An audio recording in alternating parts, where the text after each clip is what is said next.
Irmãos, glória a Deus. Queria convidar você a abrir a palavra de Deus em Atos capítulo 1, versículo 12. Atos capítulo 1, a partir do versículo 12. A gente está numa série de mensagens Jesus e os Escolhidos. Estamos abordando os discípulos um por um. E hoje chegou a vez desse discípulo aí que você está vendo no telão. Tiago, filho de Alfeu. E aí falaram que eu fiz uma piadinha de manhã. Não fiz uma piadinha, foi sem querer. Mas eu queria perguntar para você, você conhece Tiago, filho de Alfeu? Nem eu. Não era para ser uma piada, né? Mas o pessoal falou que eu fiz uma piadinha, foi sem querer que eu fiz essa rimazinha. Mas agora a gente vai falar sobre esse discípulo, Tiago, filho de Alfeu. E um dos textos onde ele aparece no Novo Testamento é esse que a gente vai ler. Atos capítulo 1, a partir do versículo 12. Diz assim: então voltaram para Jerusalém, do monte chamado Olival, que dista daquela cidade tanto como a jornada de um sábado. Quando ali entraram, subiram para o cenáculo, onde se reuniam Pedro, João, Tiago, André, Filipe, Tomé, Bartolomeu, Mateus, Tiago, filho de Alfeu, Simão, o Zelote e Judas, filho de Tiago. Todos esses perseveravam unânimes em oração com as mulheres, com Maria, mãe de Jesus, e com os irmãos dele. Queria pedir para fechar os seus olhos mais uma vez, para a gente orar. Pai, nós te louvamos, Senhor, por esse tempo aqui. Nós te agradecemos pela oportunidade de compartilhar a Tua palavra, de estudar um pouco mais a Tua palavra, de ouvir, Senhor, a Tua voz através da Bíblia. E nós queremos pedir ao Senhor para que o Senhor tome conta, Pai, como o Senhor já está. Que o Senhor tome conta desse ambiente, Senhor. Nós não queremos nenhuma distração, nós não queremos nenhum empecilho atrapalhando, Senhor, a nossa audição espiritual. Pai, que os nossos ouvidos agora sejam destravados, Pai, para que a gente possa compreender a Tua palavra, para que a gente possa compreender a Tua vontade, e a gente tenha a nossa vida transformada, a gente tenha a nossa vida renovada, e possa caminhar de acordo com a Tua vontade, Senhor. Em nome de Jesus, fala conosco aqui. Amém. Amém. Então, falei para você, né? Você não conhece Tiago, filho de Alfeu. Eu não sei muito sobre ele também. Pode parecer que eu estou brincando, mas é verdade. Eu não sei muito sobre ele. Você vai ver ao longo da mensagem. Eu não sei muito sobre ele. Mas por que eu não sei muito sobre ele? Porque eu não estudei? Não, eu estudei. Eu fui atrás. Quem é esse tal Tiago, filho de Alfeu? Não temos muitas informações sobre ele. Até minha esposa até brincou que quando eu falei isso de manhã, ela falou: então a gente pode ir embora, né? Não tem muito não sabe muito sobre ele, então vamos fechar a Bíblia e vamos embora, né? O que vai falar? E você vai ver que tem coisa para falar, então fica aqui, não vai embora não. Mas a gente não tem muita informação sobre ele. Fui atrás na Bíblia, fui atrás da tradição histórica, não temos muitas informações sobre esse tal Tiago, filho de Alfeu. Para você ter ideia, ele aparece... Eu até dei a informação errada de manhã. Eu falei que ele aparecia em 4 textos. Não, ele aparece em 5 textos. Apenas 5 textos a gente vê esse Tiago, filho de Alfeu, na Bíblia. É muito pouco. Imagina, esse montaréu de livros, 66 livros na Bíblia, 27 no Novo Testamento, de 27 livros, ele aparece em 5 versículos só. 5 versículos. E olha só que loucura, 4 desses 5 versículos é uma listagem com o nome dos discípulos. Então, os discípulos eram esse, Tiago, filho de Alfeu. Então, 4 das 5 vezes que ele aparece, 4 vezes é uma listagem de nomes. Então, quais as informações que a gente tem sobre esse Tiago? Primeiro, que ele é filho de Alfeu. Quem é Alfeu? Você não sabe, nem eu. Tiago era filho de Alfeu, é isso que a gente sabe. A gente sabe de uma outra coisa também que a gente sabe mais ou menos. Eu queria que você abrisse sua Bíblia aí em Marcos capítulo 15. Marcos capítulo 15, versículo 40. A gente tem uma outra informação sobre esse tal Tiago, filho de Alfeu. Além do fato dele ser o filho de Alfeu, esse Tiago, ele também tinha um apelido, ele era referido de uma maneira bem específica. Marcos, esse é o outro versículo que aparece o nome dele, sem ser numa listagem de discípulos. Marcos capítulo 15, versículo 40 diz: e também ali estavam algumas mulheres olhando de longe, entre as quais também Maria Madalena e Maria, mãe de Tiago, o menor, e de José e Salomé. Então esse é o outro texto que aparece, esse Tiago, filho de Alfeu, agora referido de uma outra maneira, não mais como filho de Alfeu, mas como Tiago, o menor. E aí é interessante essa diferenciação desse Tiago, porque a gente tem pelo menos 3 Tiagos no Novo Testamento. A gente tem esse Tiago aqui, Tiago, filho de Alfeu, que é o menos conhecido. E nós temos também o Tiago, o outro apóstolo, tinha 2 apóstolos chamados Tiago, esse daqui, e o outro Tiago, que era irmão de João, filho de Zebedeu. E esse outro Tiago é considerado até pela tradição como Tiago o maior. Esse Tiago é Tiago o menor, o outro Tiago, Tiago o maior, e tem um outro Tiago, que é o Tiago, irmão de Jesus, que foi quem escreveu a epístola de Tiago. Então, para você que não sabia, Tiago, que está lá na epístola de Tiago, né, lá no final da Bíblia, não foi nenhum dos apóstolos que escreveu, nenhum dos Tiagos. Foi o Tiago, irmão de Jesus, que escreveu. Então, temos esses 3 Tiagos, pelo menos. Tiago, filho de Alfeu, Tiago, irmão de João, filho de Zebedeu, e Tiago, irmão de Jesus, que escreveu a epístola. Então, de outra forma, nós temos Tiago maior, nós temos Tiago o justo, que é o apelido também dado pela tradição para o Tiago, irmão de Jesus, que escreveu a epístola, e nós temos Tiago o menor. Tiago maior, Tiago o justo, Tiago o menor. Vamos falar sobre o menor hoje.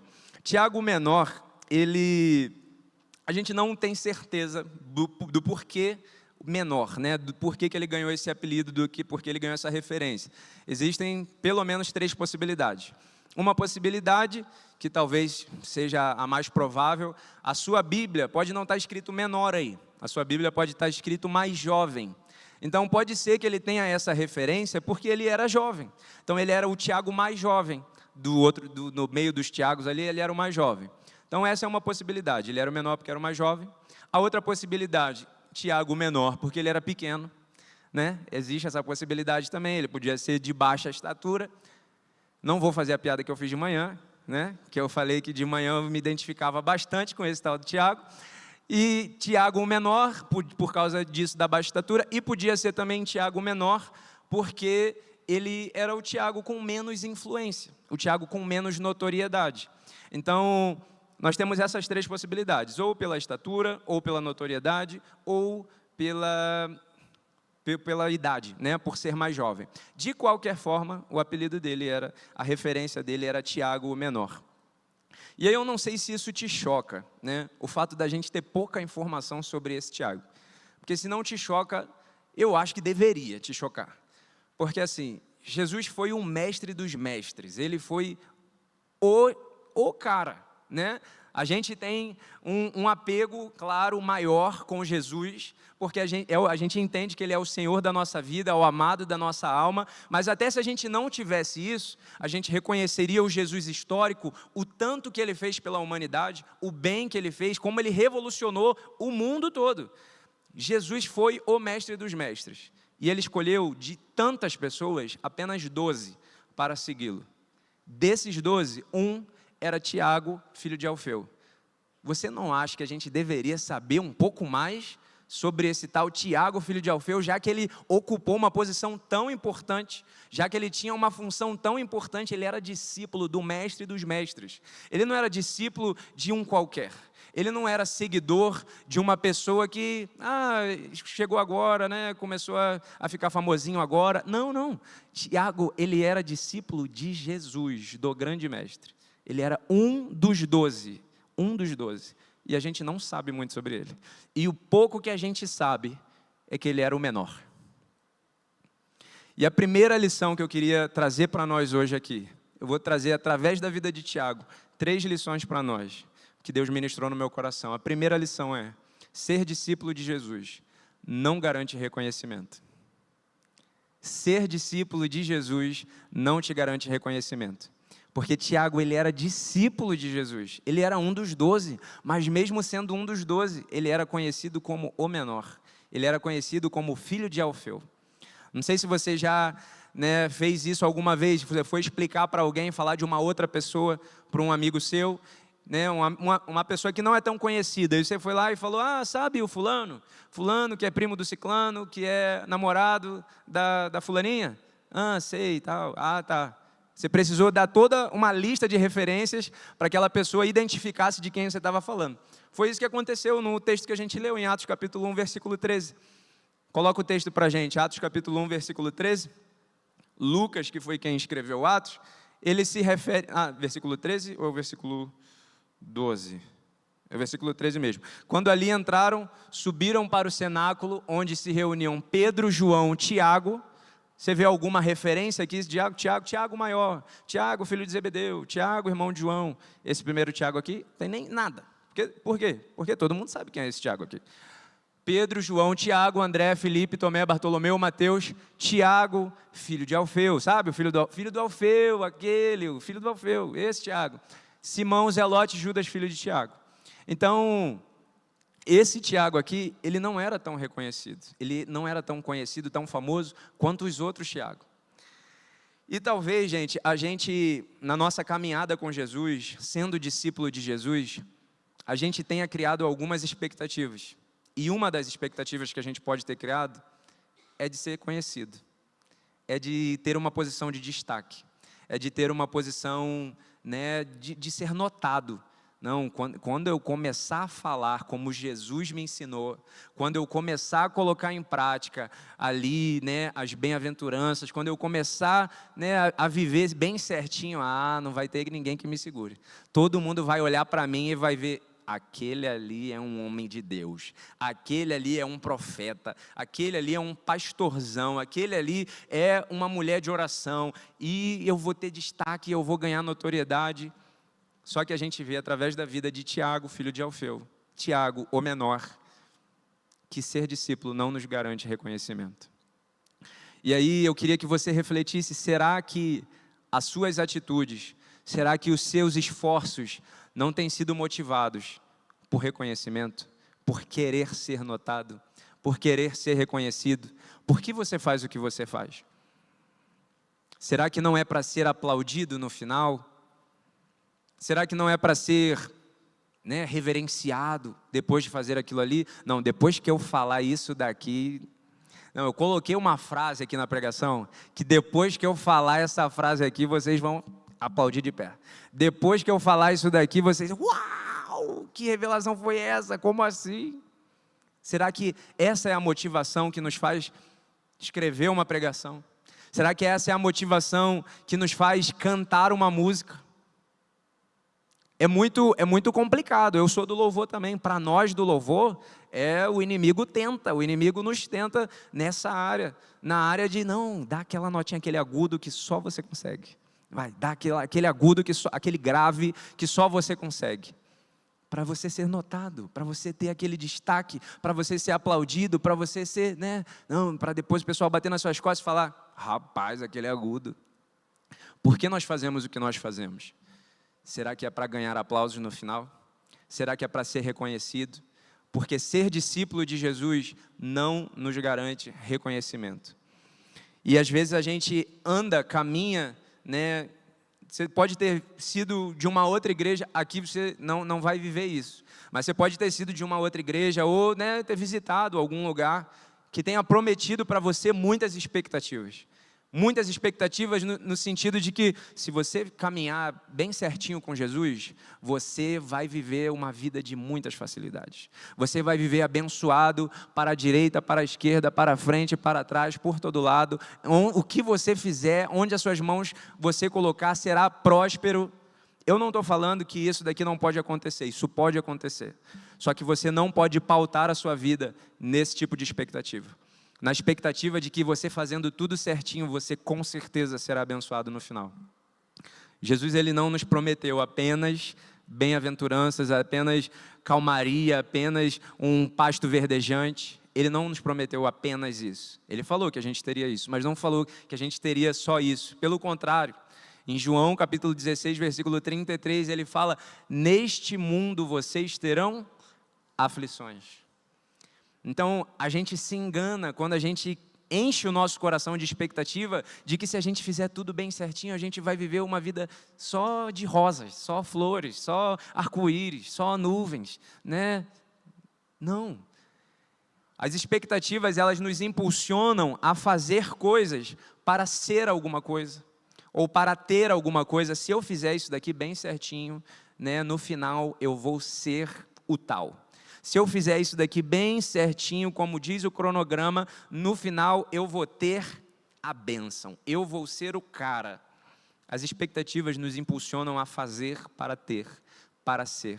Só que a gente não pode caminhar por expectativa. A gente precisa caminhar por convicção. Fala para quem está do seu lado, você não pode caminhar por expectativa. Você precisa caminhar por convicção. E qual que é a diferença? A expectativa, como eu falei, ela nos impulsiona a fazer algo para ser e ter alguma coisa. A convicção, ela nos faz entender que porque nós já somos e porque nós já temos, a gente pode fazer. Percebe que a ordem é invertida? A expectativa nos impulsiona a fazer para ter. A convicção nos faz entender que nós já temos, que nós já somos e por isso nós fazemos. Então a gente precisa caminhar pela convicção de quem nós já somos, do que nós já temos em Deus. E com isso, as nossas atitudes vão revelar isso, vão revelar o que a gente já tem, vão revelar o que a gente já é nele. Então a gente não pode mais fazer as coisas esperando um reconhecimento no final. A gente não pode mais fazer as coisas esperando ser aplaudido no final. O nosso valor não está no elogio ou na crítica que atribuíram a você. O nosso valor não está no que vão falar de você depois que você... Não, se eu fizer isso daqui eu vou ser aceito. Se eu me vestir dessa maneira, as pessoas vão gostar de mim. O seu valor não está no que as pessoas pensam de você. O seu valor não está no que as pessoas dizem para você, nos elogios, nas críticas que fazem a você. O seu valor está em Jesus, no que Ele diz sobre você. O seu valor está no que a palavra de Deus diz sobre você. E você entendendo isso, tendo a sua identidade bem firmada no Senhor, não vai ser um elogio que vai te ensoberbecer demais. Não vai ser uma crítica que vai apagar a chama do Senhor no seu coração. Por quê? Porque a sua identidade está bem firmada no Senhor.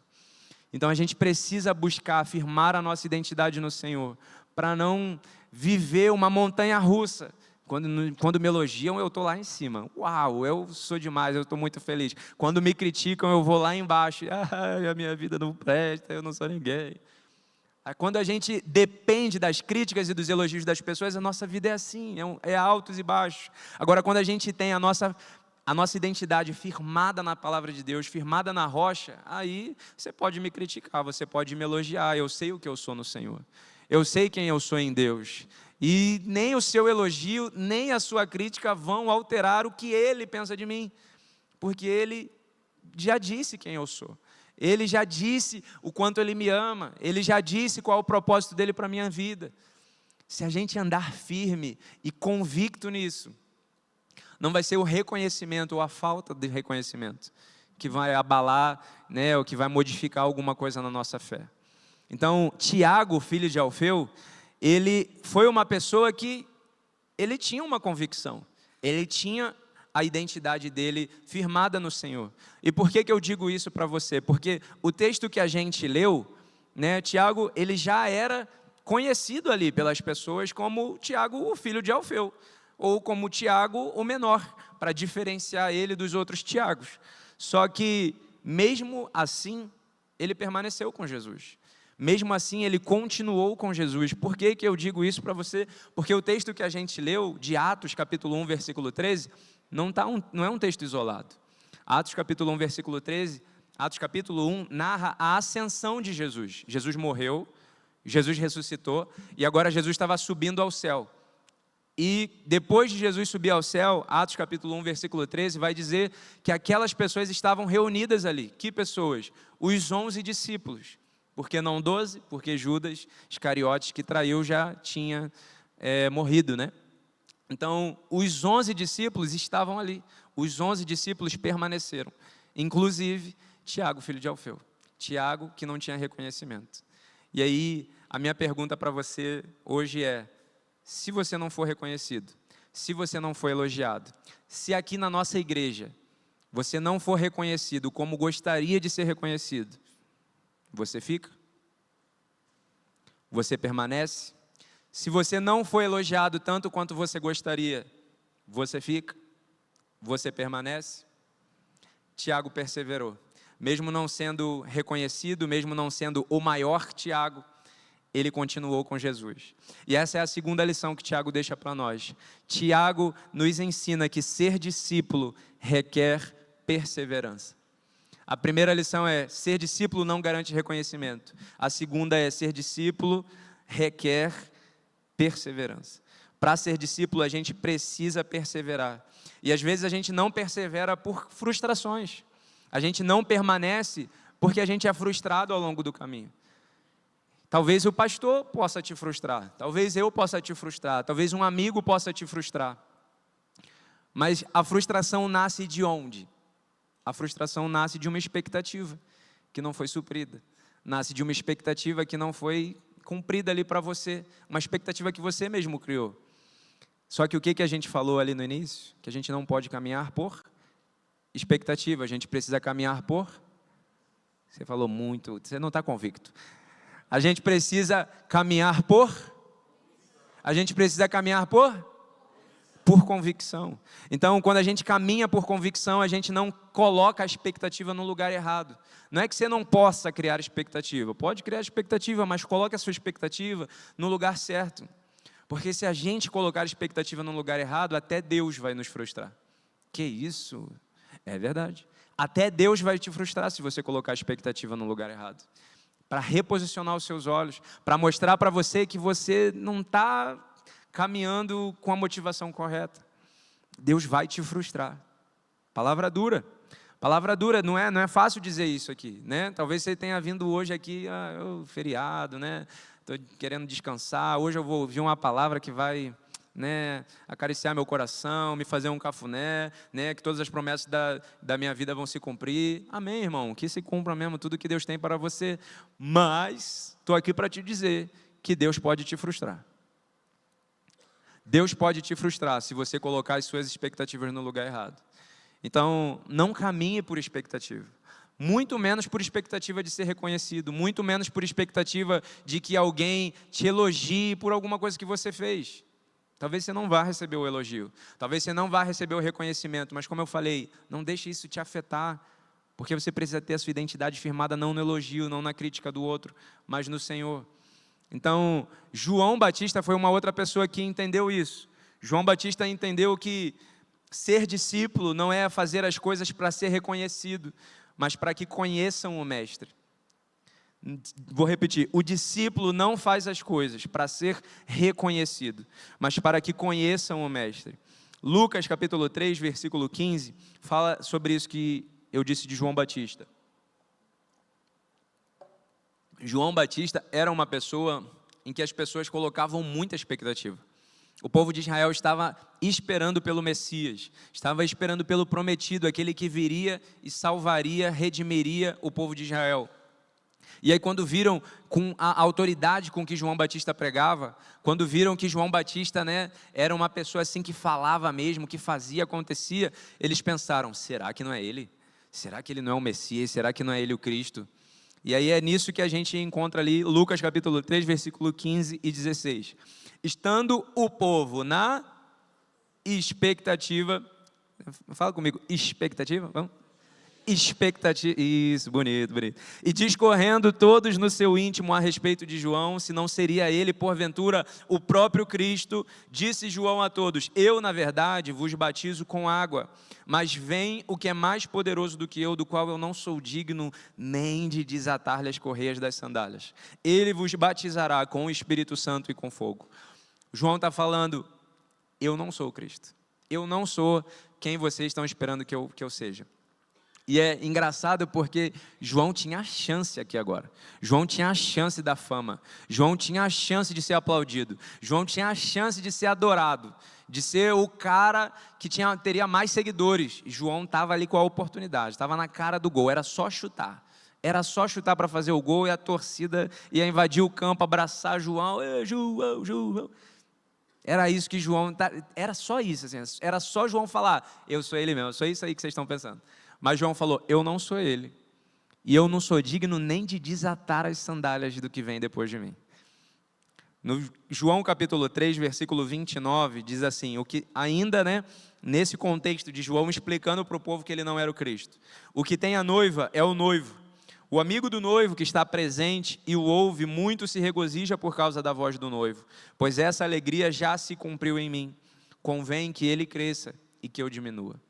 Então João fala para o povo, pessoal, vocês estão querendo me exaltar aí, mas importa que eu diminua para que ele cresça. Importa que eu diminua para que o nome dele seja engrandecido. Importa que eu seja desconhecido para que ele seja conhecido. Então, é essa atitude que a gente precisa ter. Quando as pessoas forem te elogiar, forem te aplaudir, não estou falando que você vai, não, para de me elogiar, que é isso, ou não, sai para lá. Não é isso. Mas você precisa entender que aquele elogio, você vai... Eu lembro da vez que a missionária Ariadna pregou aqui, ela contou um exemplo que eu achei muito interessante, eu sempre brinco com a minha esposa, que tinha uma pessoa que quando elogiavam essa pessoa, ela ficava tranquila, ela ficava de boa, porque ela imaginava que aquele elogio era como uma rosa. E ela pegava aquela rosa, e todos os elogios que ela recebia, rosa, entendia como uma rosa. Pegou uma rosa, no final do dia, ela pegava todas as rosas, juntava num buquê e entregava para o Senhor. É isso que a gente precisa fazer. Quando a gente receber elogio, pode pegar, pega, só que não fica para você. Entrega ele para o Senhor, porque é dele, por ele, para ele, todas as coisas. Ele é a fonte de todas as nossas virtudes, tudo que há de bom em nós, não somos nós, é Ele. Então, quando você for elogiado, não precisa, para com esse elogio aí, está me elogiando muito. Não precisa isso, é só você redirecionar o elogio. Olha, muito obrigado, mas a glória é de Deus. Estava até brincando com o pessoal hoje, depois da palavra. O pessoal veio, palavra boa, glória a Deus pela sua vida. Eu falei, eu não. Deus. E é assim que precisa ser. Tem jogador de futebol que comemora assim, Não, eu. Tudo é para ele. E é isso que a gente precisa fazer. Lembra do jogador de futebol, quando te elogiarem? Eu não. Ele. Faz para quem está do seu lado. Eu não. Ele. Pode fazer, faz aí. Eu não. Ele. Então, quando você for elogiado, redirecione o elogio para o Senhor, porque é tudo para Ele. E se você não for elogiado, permaneça. Se você não for elogiado, persevere, porque pode ser que você não tenha o reconhecimento que você gostaria de ter. A palavra de Deus em Hebreus capítulo 10, versículo 36 ao 39, tem um texto muito lindo. Diz assim, com efeito, tendes necessidade de perseverança, para que, havendo feito a vontade de Deus, alcanceis a promessa. Porque ainda dentro de pouco tempo, aquele que vem virá, e não tardará. Todavia, o meu justo viverá pela fé, e se retroceder, nele não se compraz a minha alma. Versículo 39. Nós, porém, não somos dos que retrocedem para a perdição, somos, entretanto, da fé para a conservação da alma. Nós não podemos retroceder, meus irmãos. Nós não podemos desistir, nós não podemos olhar para trás. Se você não tiver o seu trabalho reconhecido, se você não tiver o elogio que você gostaria, você não pode retroceder por isso. Você não pode deixar que a frustração invada o seu coração e tome conta tanto da sua vida que te faça recuar. Isso é muito sério. Deus está falando aqui, eu não tenho prazer naqueles que retrocedem. Eu não tenho prazer naqueles que voltam atrás.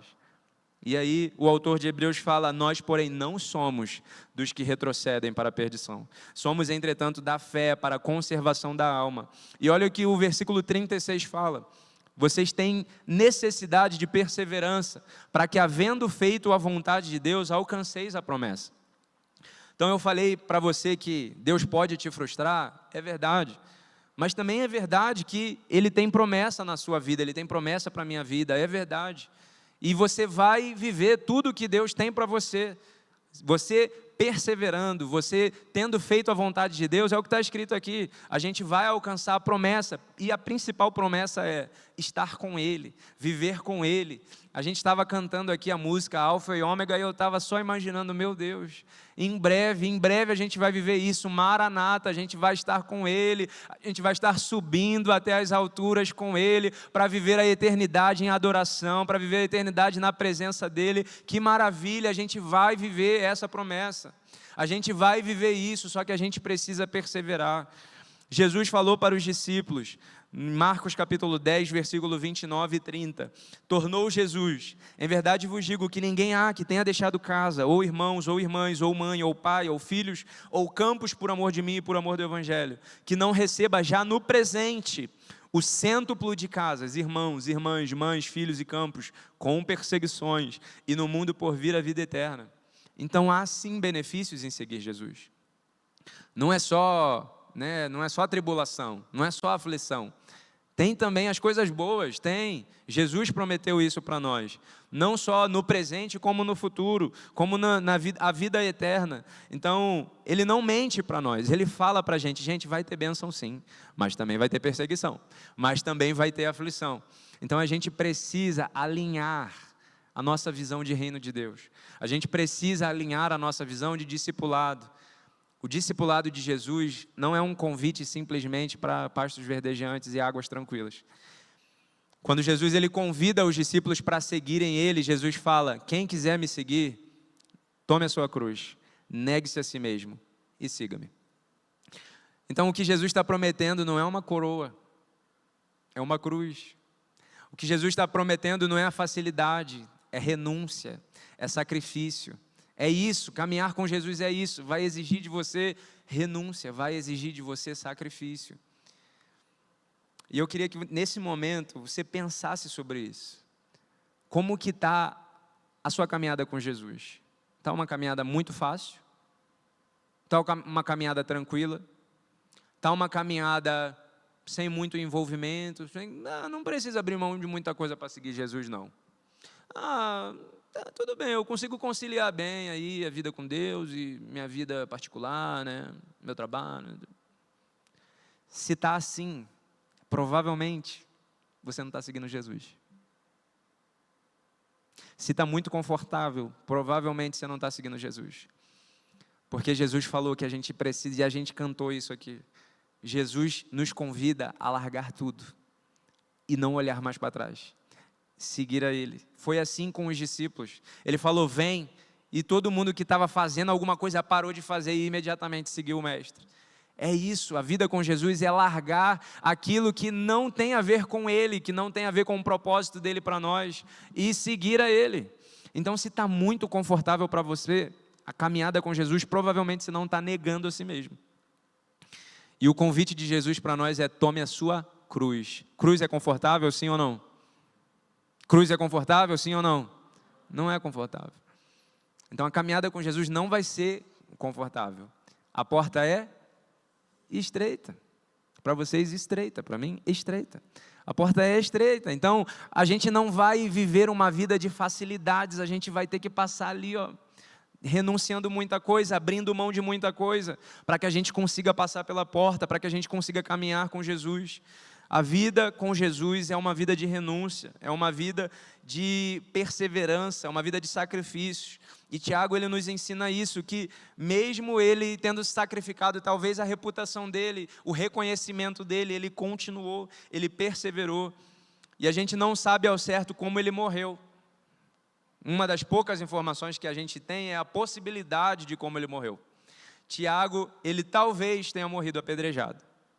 Tiago, ele talvez tenha morrido espancado. São as duas possibilidades mais possíveis. Mais prováveis é que Tiago ou tenha morrido apedrejado ou que tenha morrido espancado. Mas é certo que ele morreu como mártir. É certo que ele morreu pregando a palavra. É certo que ele morreu por não negar a Jesus. E aí ou ele foi apedrejado ou ele foi espancado até a morte. Tiago, filho de Alfeu, ele perseverou até o fim. Ele não deixou que as frustrações, ele não deixou que as dificuldades, a gente não sabe muito sobre a vida dele, mas com certeza teve dificuldade. Com certeza, para seguir Jesus, ele precisou renunciar a algumas coisas. E ele não deixou que nada ao redor dele impedisse ele de seguir Jesus. Que nada ao redor dele impedisse ele de permanecer e perseverar. Eu compartilhei de manhã um testemunho pessoal de que essa palavra para mim não foi uma palavra tão simples de preparar, porque essa é uma palavra que confronta muito o nosso orgulho, né? Que a gente precisa diminuir, que a gente precisa ser humilde para que ele cresça, que a gente precisa talvez não ser conhecido para que Ele seja reconhecido. E de manhã eu falei que desde novo eu era uma criança bem metidinha. Eu era uma criança bem metidinha. E foi até engraçado porque no almoço hoje, meus pais estão aqui, meus pais estavam lá em casa, a minha irmã e meu cunhado foram lá para casa para a gente almoçar também. E eu contei isso de manhã, né? Que eu era uma criança metidinha. E quem estava aqui viu, eu perguntei para os meus pais: olha, meus pais estão aqui, eles podem comprovar que eu era uma criança metidinha. Não era, pais? Eles estavam ali onde o Miguel está sentado, não era? E eles fizeram: é porque vocês são meus pais. Eu era metidinho sim, eu sei quem eu era metidinho. E aí no almoço hoje, quando eu estava lá, aí eu falei: mãe, como assim você falou para a igreja ali, mãe, que eu não era metido? Eu era assim metidinho, mãe, eu era uma criança meio metidinha com o nariz em pé. Aí a minha mãe: não, meu filho, eu não acho que você era, não. E a minha irmã que estava: mãe, como assim, mãe? Claro que ele era, mãe, ele era assim, mãe, fala a verdade. Então a minha irmã, né, está aí de testemunha do meu passado. Eu era uma criança já, um pré-adolescente já meio metidinho. Por quê? Porque eu era filho do pastor. E aí, né, o meu pai era o pastor, então eu era ali, eu era o pastorzinho, né? O meu pai mandava e eu comandava com ele ali. E aí eu era uma criança metidinha desde muito novo. E aí eu fui me envolvendo com as coisas da igreja, né? Aprendi rápido a tocar instrumento, me envolvi com o louvor da igreja, né? Fui destravando ali para falar em público. Então eu desenvolvi essas áreas muito cedo. E aí, desde cedo para mim, é tentador eu não querer uma oportunidade. Eu não querer uma oportunidade para destacar ali, se eu falar isso aqui, não, eu tenho uma música aqui na manga, que se o Gabriel pedir, eu vou ali, vou cantar e vai ser lindo, e vai ser incrível. Eu tenho uma palavra que se eu pregar essa palavra, o céu vai se abrir. E aí, novo, gente, imagina, adolescente. E aí, desde adolescente, eu estava compartilhando com o Vini, desde adolescente eu luto contra isso. Eu luto contra esse anseio por se destacar. Eu luto contra essa necessidade de querer aparecer. E misericórdia, está repreendido. Hoje, graças a Deus, eu estou liberto disso, mas não é algo que, né, é super tranquilo, é algo que eu ainda preciso vigiar, com certeza. Hoje eu entendo que se eu receber uma rosa, eu formo um buquê e entrego para ele. Mas quando eu era adolescente, era uma dificuldade para mim. E eu aprendi mais ou menos, né? Aprendi a pregar cedo ali, comecei a me envolver na igreja e fazer as coisas. E eu lembro, Deus me lembrou, enquanto eu preparava essa ministração, que lá pelos meus 13, 14, 15 anos ali, eu tive uma oportunidade de pregar em um lugar que não tinha holofote, de pregar em um lugar que não tinha uma multidão. A gente congregava numa igreja, para quem conhece o Rio de Janeiro, em Inhaúma. Inhaúma é um bairro que fica no pé do Complexo do Alemão. É no pé do morro. Tem um morro lá, o famoso Complexo do Alemão. Quem conhece o Complexo do Alemão? Sim, pelo menos já ouvi falar. Pois é, o Complexo do Alemão é famoso, né? Então, o Complexo do Alemão está lá e Inhaúma está bem ali na beirinha, na beira do morro. A congregação ficava ali, a igreja ficava ali. E aí, naquela igreja, a gente fazia um evangelismo todo domingo às 7 horas da manhã. E aí, adivinha para onde é que a gente ia, né, no evangelismo? A gente ia era subir o morro, a gente ia para o Complexo do Alemão para pregar.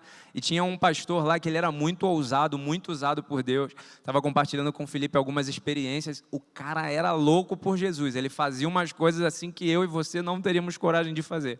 Ele pegava o megafone dele assim e saía pela rua bradando: Jesus é o caminho, a verdade. E é exatamente assim, tá? Eu não estou de deboche, era assim que ele fazia. Se ele me vê, eu amo você, pastor Danilo. Ele fazia exatamente assim: Jesus é o caminho, a verdade e a vida. Ninguém vem ao Pai senão por mim. E ele ainda ia além. Ele falava: a cerveja é caminho de morte, o cigarro é caminho de morte. E ia embora, ia pregando no megafone, e a gente subia no morro com ele falando isso, né? A gente ia lá evangelizando, entregava uns folhetos e tal, com o grupo de pagode, né? Rio de Janeiro, já viu o grupo de pagode, pandeirinho, o cavaquinho, e a gente ia embora. E lá no Complexo do Alemão tinha um lugar, não ria, tá? Teve gente que riu de manhã, não ria. No Complexo do Alemão tinha um lugar chamado Micro-ondas. Um determinado lugar chamado Micro-ondas. E por que o tal lugar tinha esse nome? Porque pessoas eram queimadas naquele lugar. Pessoas eram... Eu não preciso entrar muito em detalhes, você já entendeu, era esse o nome. E a gente ia para aquele lugar evangelizar, e a gente parava ali no micro-ondas e fazia um culto naquele lugar. A gente cantava louvor, a gente trazia uma palavra, a gente profetizava sobre literalmente o vale de ossos secos. A gente orava naquele lugar, a gente cantava. E eu lembro de uma vez que o pastor Danilo, um adolescente de 14 anos, ele falou, hoje é o Johnny que vai trazer a palavra. E aí aquela travada básica na hora, mas vamos lá, né? E aí eu fui e eu lembro até hoje da palavra que eu trouxe. Romanos capítulo 5. Onde abundou o pecado, superabundou a graça de Deus. Foi a palavra que eu trouxe naquele lugar, no micro-ondas. E enquanto eu estava preparando essa mensagem, o Senhor falou para mim, é esse o pastor, é esse o pregador que eu quero em você. Não o pregador que quer pregar em lugares, estádios e multidões, e holofotes, e telão, e multidões. Eu quero que você seja o Johnny do micro-ondas, o Johnny que não está nem aí para os holofotes, o Johnny que não está nem aí para a multidão, o Johnny que não está nem aí para os aplausos. E a gente precisa ter isso na nossa mente. Se a gente está buscando o reconhecimento, se a gente está buscando os aplausos, se a gente está buscando os elogios, lembre-se de que tem pessoas perseverando no Evangelho com o contrário disso, com críticas e perseguições e ameaças de morte. Do outro lado do mundo, parece que está muito longe para nós, tem aqui também, do nosso lado do mundo, mas no Brasil isso não é uma realidade, a gente não é perseguido até a morte. Então, para nós é tranquilo a gente seguir Jesus. Só que existem pessoas que estão dando a vida pelo Evangelho. Existem pessoas que estão nos seus próprios micro-ondas, que estão nas suas próprias zonas de risco, que estão tendo que fazer culto escondido. Só que a gente não consegue perseverar nem na facilidade. A gente não consegue perseverar nem na liberdade. Será que a gente aguentaria a pressão da perseguição? Será que a gente aguentaria a pressão da ameaça de morte?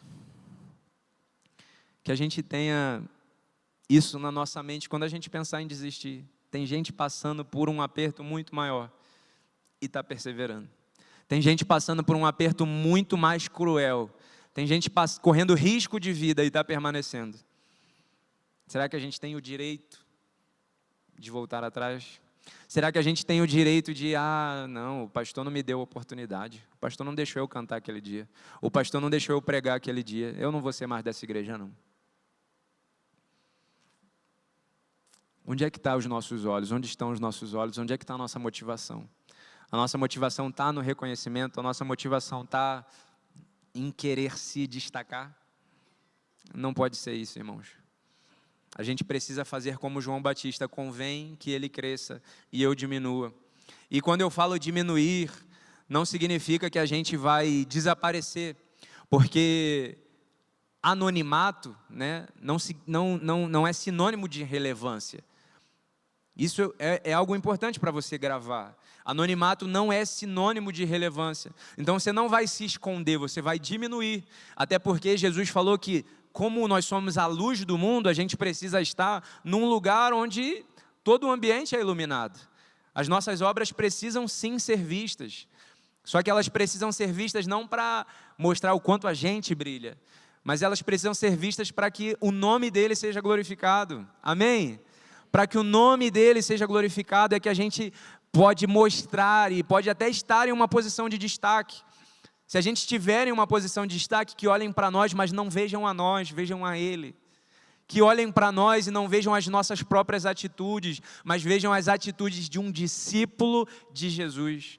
Que as pessoas olhem para nós e não nos reconheçam simplesmente por quem nós somos, mas por quem Ele é na nossa vida.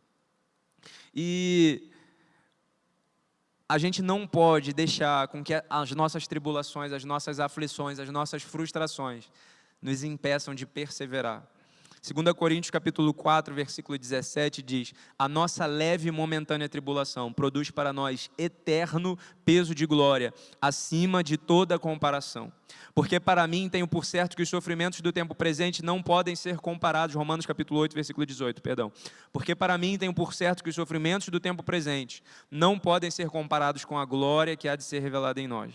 E aí Romanos 8, versículo 38 e 39, olha o que o apóstolo Paulo diz: porque eu estou bem certo de que nem a morte, nem a vida, nem os anjos, nem os principados, nem as coisas do presente, nem do porvir, nem os poderes, nem a altura, nem a profundidade, nem qualquer outra criatura poderá separar-nos do amor de Deus que está em Cristo Jesus nosso Senhor. Nada, nem a morte, nem a vida, nem os anjos, nem principados, nem nada pode nos separar do amor de Jesus.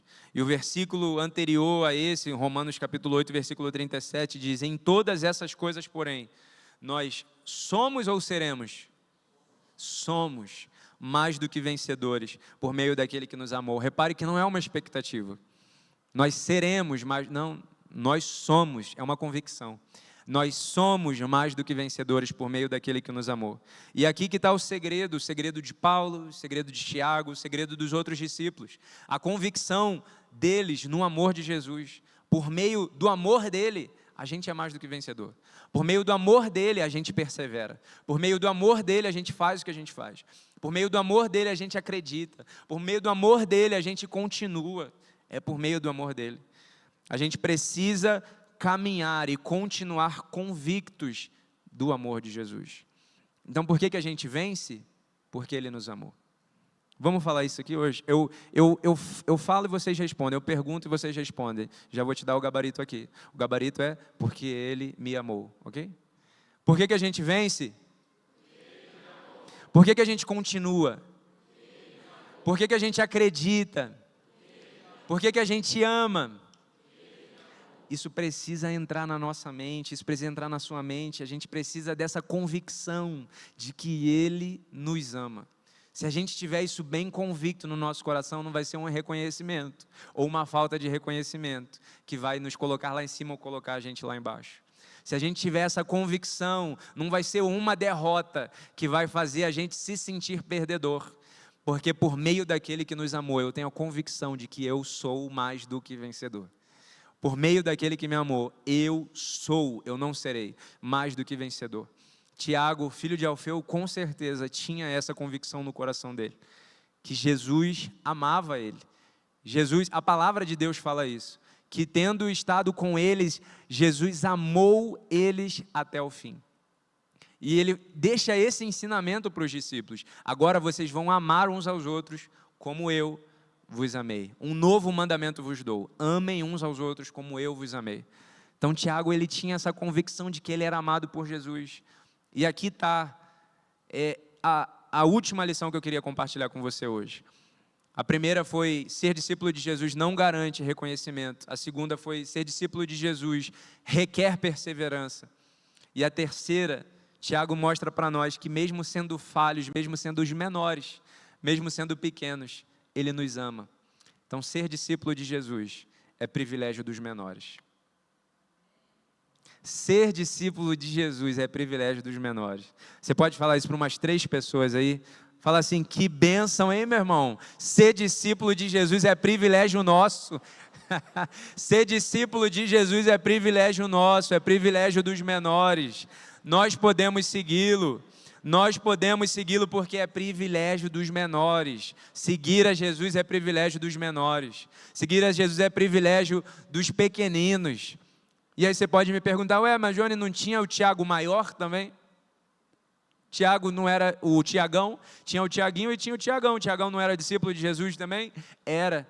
E Tiagão tinha até uma questãozinha ali, uma mania de grandeza, porque em Marcos capítulo 10, Tiago e João chegam para Jesus e falam: será que a gente não pode, no teu reino vindouro, será que a gente não pode se assentar um à tua direita e o outro à tua esquerda? O que você acha? Então o Tiagão até queria uma posição de destaque. Qual que é a resposta de Jesus para o Tiagão? No meu reino não é assim que funciona. No meu reino, aquele que quer ser o primeiro tem que servir a todos. O meu reino é para os menores, o meu reino é para os servos, porque nem o Filho do Homem veio para ser servido, mas para servir e dar a sua vida em resgate a muitos. Então, é privilégio nosso, irmãos, e eu espero que você tenha essa consciência, né? Mesmo você aí sendo altão, eu espero que você tenha essa consciência, é privilégio nosso, é privilégio de todos nós, privilégio dos menores, seguir a Jesus. É privilégio dos falhos seguir a Jesus, porque Ele vai nos corrigindo. Ele mesmo falou, eu não vim para os sãos. O médico não veio para os sãos, o médico veio para aqueles que precisam ser curados, o médico veio para os doentes. Então nós aqui somos privilegiados, porque Ele convidou a gente para seguir Ele. E isso precisa explodir a sua mente, meu irmão. Você, eu, nós sendo falhos, sendo pequenos, Ele nos escolheu. Ele nos escolheu mesmo com as nossas falhas, mesmo com as nossas limitações. Ele escolheu, Ele decidiu chamar a gente. Ele decidiu nos convidar para essa mesa do banquete, para seguir Ele na caminhada. Ele nos escolheu, meu irmão. Você com as suas limitações, eu com as minhas limitações. Ele nos escolheu.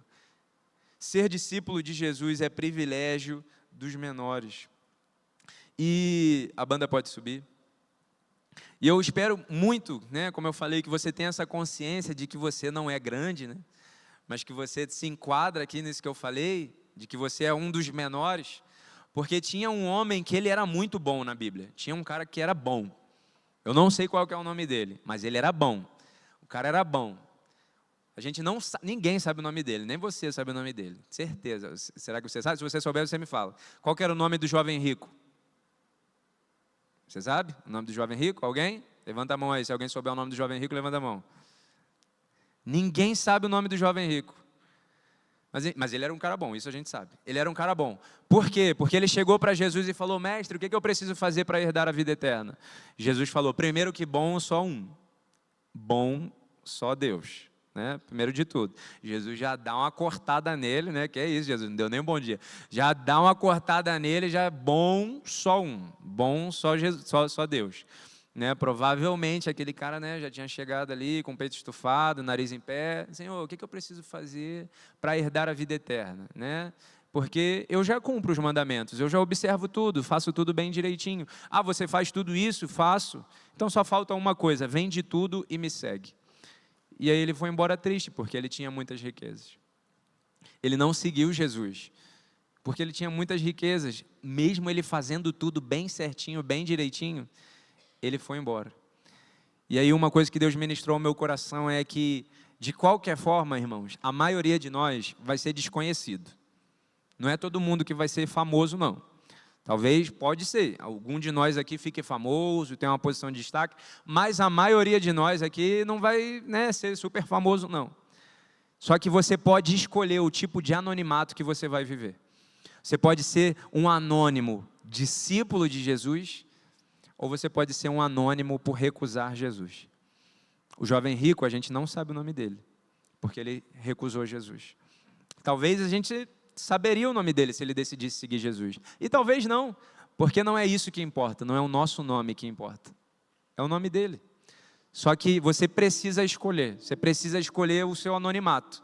Você vai ser anônimo por quê? Por seguir Jesus, porque você vai diminuir e ele vai crescer, ou você vai ser um anônimo porque recusou seguir a Jesus.